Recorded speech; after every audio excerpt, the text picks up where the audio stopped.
Screencast-O-Matic recording, and so kind of like that Inception feel here. And we're talking about nutrition, Unit 2, first week, and looking at a healthy diet. What really makes a healthy diet? Now, one thing, whenever people are thinking about how to eat healthier, they think it's like all or nothing. Keep in mind that you can make small changes on a daily basis to improve your diet.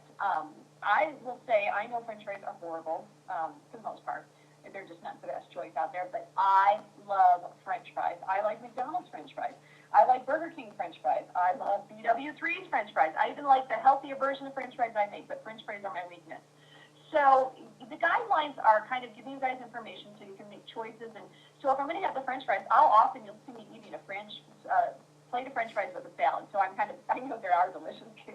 So I kind of counteract. But I know that for me personally, giving up French fries completely will not work for me. So I make sure I do tons of fruits and vegetables and everything else because I have to get my French fries fixed. Now, that's just Mrs. Farr. If you guys are better than me and can skip the French fries, good for you guys because they're probably not your best choice. I love them.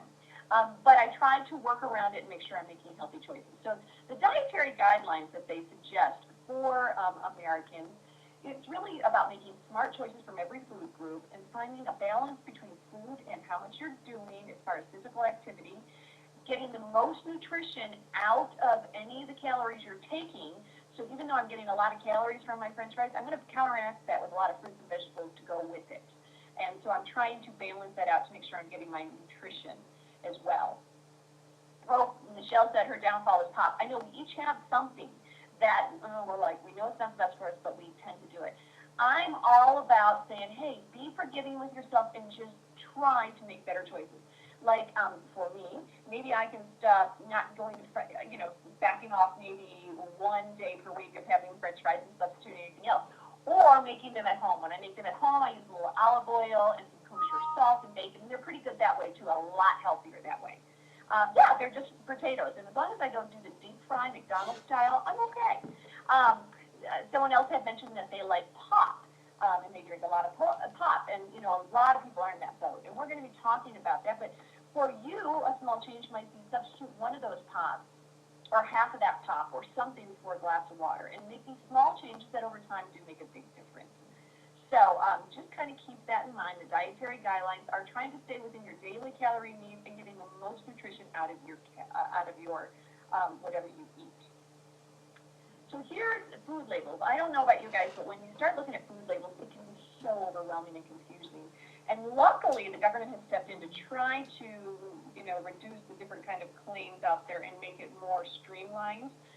But when you're thinking about eating healthier, the first step is you need to start looking at the food labels. Because some things might claim to be the healthiest thing ever.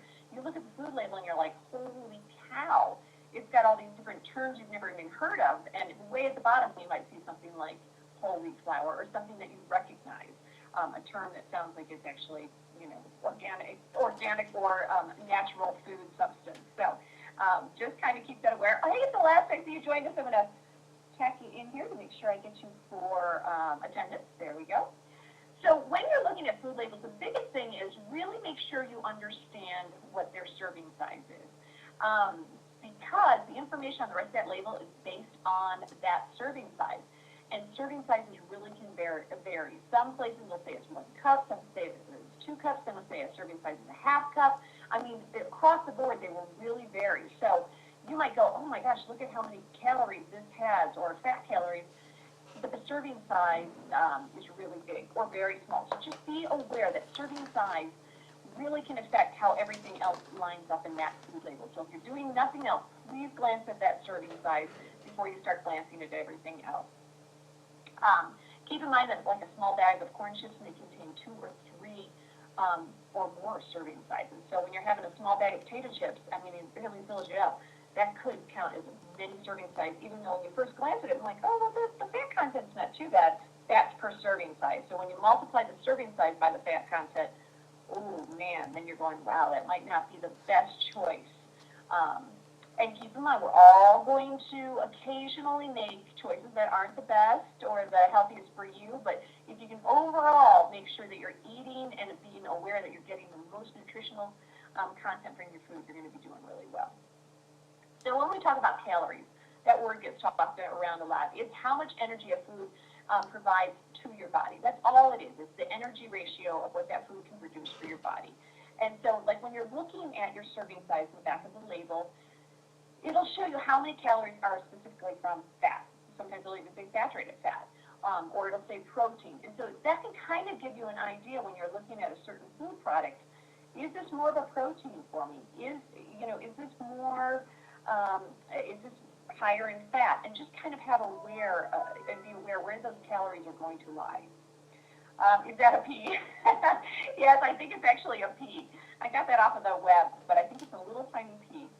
That sure wouldn't fill me up for lunch, but I love the color. And that's one tip that I'll give you guys is whenever I'm thinking about eating healthy and getting the most nutrition out of my food, think color. If nothing else, if you walk away from this course and you think color when you're eating, think about adding color. So if you are having a lot of greens and reds and everything else in your food, then you're probably eating healthy. Unless you're like society says, oh good, Skittles are colorful. I'm not talking the fake dyes. I'm talking natural colors in food. So the pops, the soda pops that are, bright red, not what I'm talking about. Not the candy or that sort of thing. I'm talking natural colored food. When it's naturally colored food, chances are it packs a big, powerful, nutritious punch for you. So if you can think about in every meal just trying to add some color, you're going to get a lot more nutrition snuck into your diet. And it's an easy no-brainer way. Not the Skittles, though. Yes, exactly. Like, think about it. Oranges, apples, all those fruits, they all have colors, don't they? All of our veggies have colors. And they are packed with nutrition for you. All right. So keep an eye on calories. Keep an eye on food labels. And then also start thinking about percent daily values, how much you should be eating of which product. For the most part, we as Americans, especially teenagers, you guys tend to be low on calcium. So be aware of it. A lot of us have moved away from drinking perhaps the milk we need or the cheese products, the low-fat cheese products or the yogurts. Make sure you are getting enough calcium, especially you females out there, but males as well. It's just so important for you. Right now, you all are still building those healthy bones. So just be aware of that. And in America, teens, we tend to be a little bit low in our calcium. And for as far as how much you guys will be eating, you guys will depend on your activity levels. But for some teens, that could be up to 2,000 calories a day. Some will need less. It all depends on how active you are, as well as your resting metabolism. Some of us have a faster metabolism, and some of us have a slower one, and it depends on that. So you kind of just balance, and you kind of tell, how you're doing as far as, do you feel full when you eat? Are you still getting exercise, and are you getting your nutrition? Any questions so far in thinking about your food and the daily guidelines and the values? Okay, nope. Okay, so Les says no. So how many calories should come from carbohydrates, do you think? What's the recommendation? What percentage? Anybody want to throw that out there?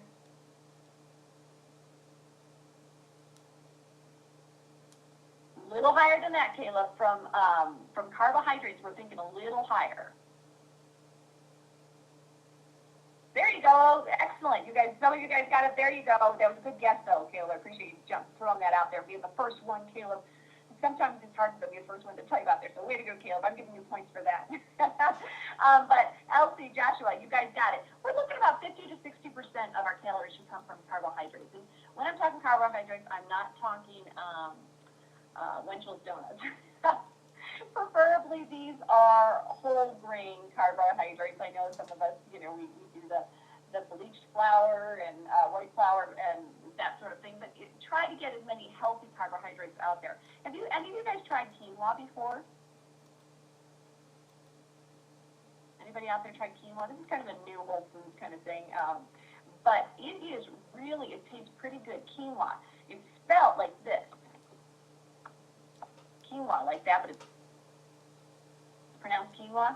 This is a carbohydrate, but it also packs a ton of proteins, and it's this new kind of superfood because it really has so much nutrition packed into it. So a lot of people are starting to substitute their pastas they might eat or their rice with this quinoa. So if you ever go to Whole Foods, when you're at deli area, like most of their salad kind of stuff is made with this quinoa.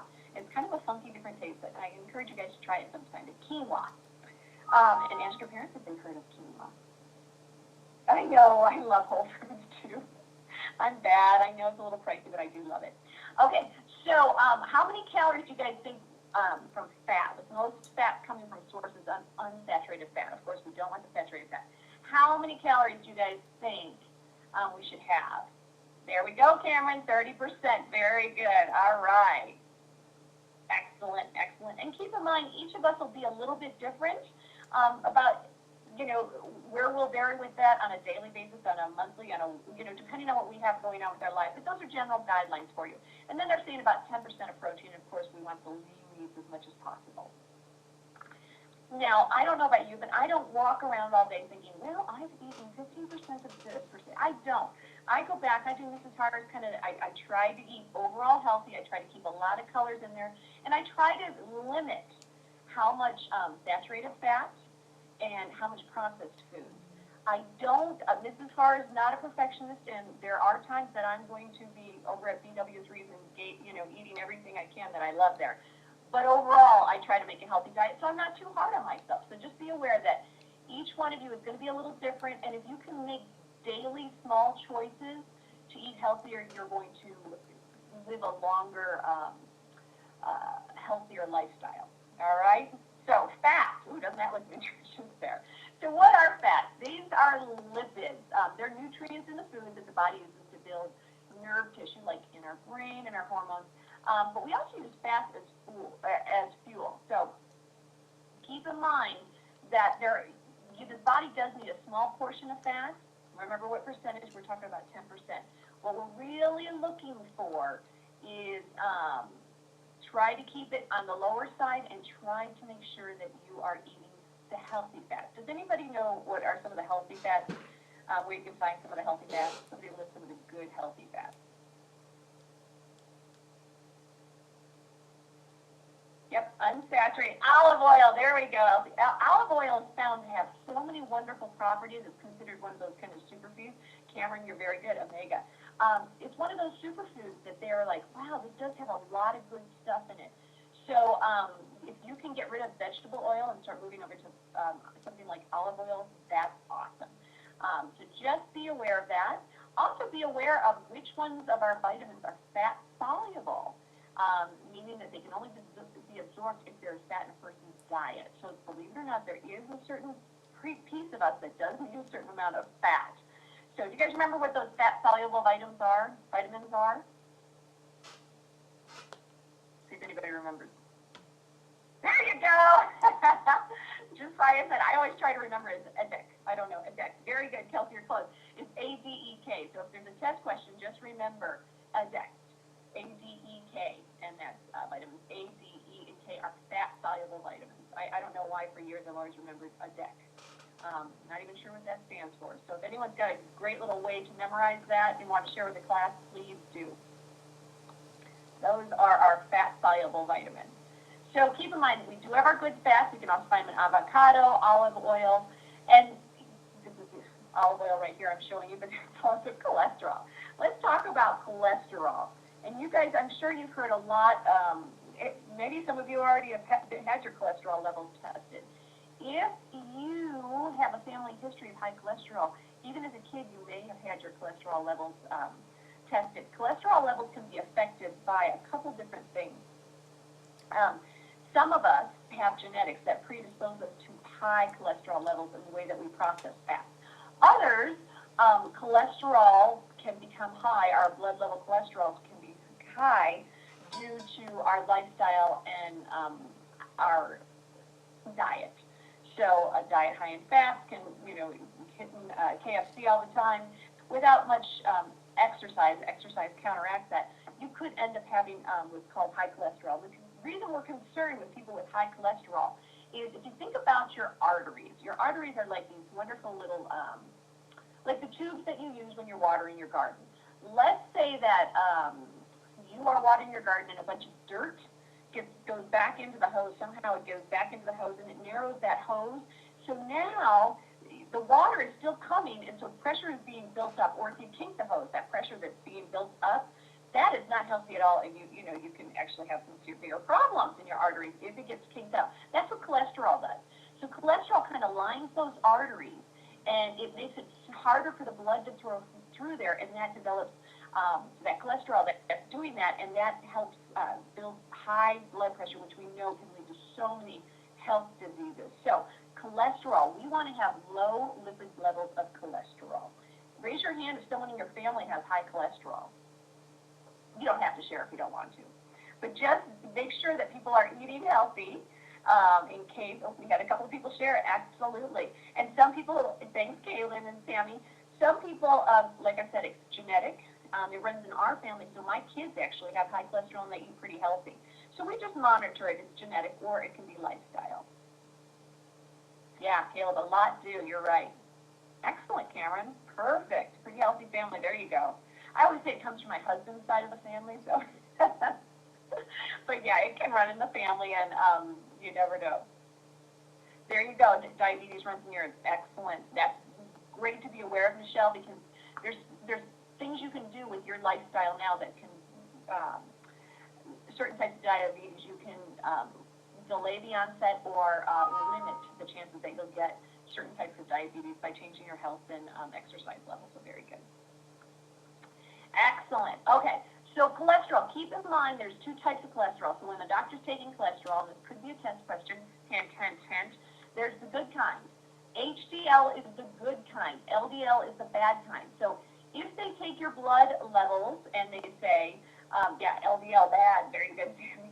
If they take your blood and they say, ooh, your HDL is really nice and high and your LDL is nice and low, that's a good combination. A bad combination would be low HDL and high LDL. So just be aware that HDL is the good kind, LDL is the bad kind, all right?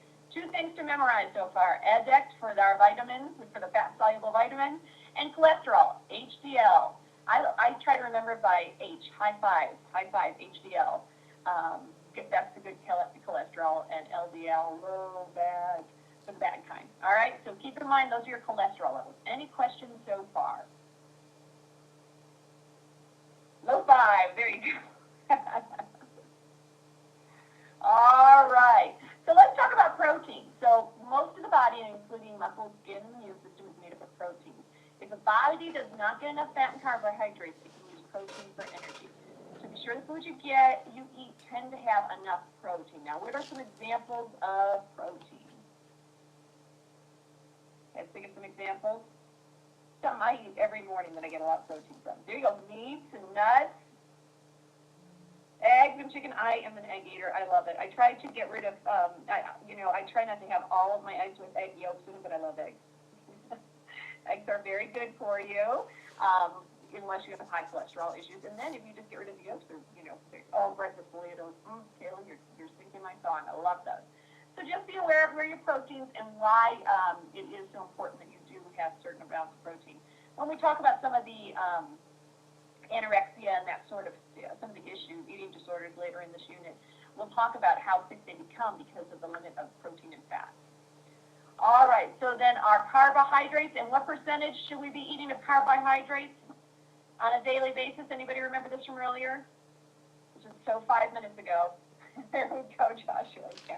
Cameron, actually, I think you meant to put in 6 instead of 9 now. You were typing quick. There you go. Carbohydrates. Excellent, excellent. That's what they say. Some people tend to eat more carbohydrates or less, but that's what the overall recommendation is, if in case there's a test question on that. All right, so the biggest thing is here, make sure that you're looking for as many whole grains as you can with the carbohydrates, because you really want to stay away from the starches and the sugary foods. We want to try to have a lot more fiber, things like brown rice and whole wheat pastas, or things like the quinoa I was talking about earlier. All right, any questions on carbohydrates, fat or protein? Nope, you guys with me? Okay.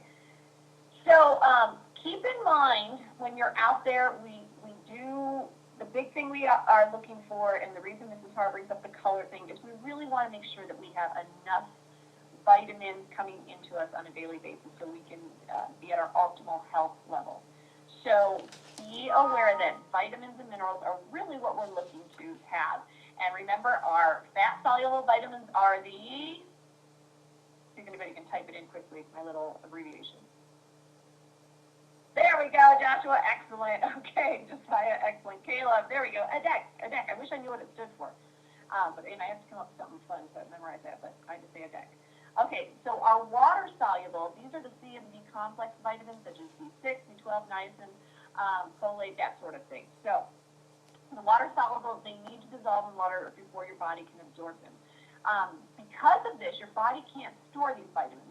Any vitamin C or B that your body doesn't use as it passes through your system is lost, mostly when you guys go to the restroom. So you need a fresh supply of the water-soluble vitamins on a continual basis.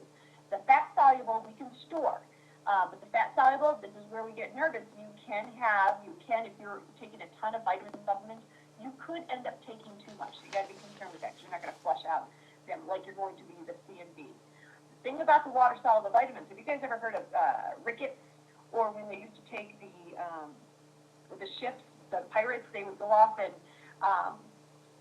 they go on these long, voyages, and or the traders or whatever, but a lot of times they got, do you guys remember what this is called? There's something it's because they didn't have enough fresh fruit, Elsie, so that's where I'm going. Scurvy, there you go, Elsie, yes. Because they didn't have enough fresh fruits and vegetables while they were going on these months and months across the sea, and they just had stored in the meats and stuff, so they didn't have fresh stuff, so they would develop what's called scurvy. And you guys might have heard you scurvy pirate, but that's what they're talking about there, because they didn't have vitamins, the water-soluble vitamins, and you get those from fruits and vegetables, but they don't last, it can't be stored. And so you can develop things like scurvy. All right, so if anybody asks you what scurvy is, you might be able to say, hey, they didn't have enough water-soluble vitamins back in the day because they didn't have refrigerators and ways to keep, and they didn't have canning and ways to keep vegetables and fruits available for you. Any questions on vitamins? Okay, you guys are with me. Excellent. So minerals, the reason we talk about these are they're inorganic substances, while vitamins are the organic substances, and they come from the soil and water and absorbed by plants or eaten by animals. Your body needs larger amounts of some minerals, such as calcium, and I said that we are, as a nation, we tend to be a little bit short on this, and across worldwide as well, but you guys need it as developing adolescents to grow and stay healthy. Other minerals like copper and iodine and iron, they're called trace minerals, and your body only needs a small amount of them every day.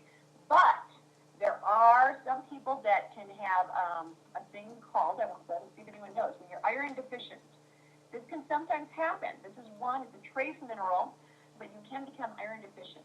And if there's a certain word for it. Does anybody remember what that's called? Starts with an A, ends with an A. Those of you watching at home, hopefully you got it. It's anemia. There's not a test question on that. I'm just throwing trivia at you. Did you ever hear someone say, oh, man, my doctor says I'm anemic, or I have anemia? You can say, oh, man, is that because you're missing trace minerals? Like iron? You can astound them with your knowledge. How's that? All right, so those are your vitamins and minerals.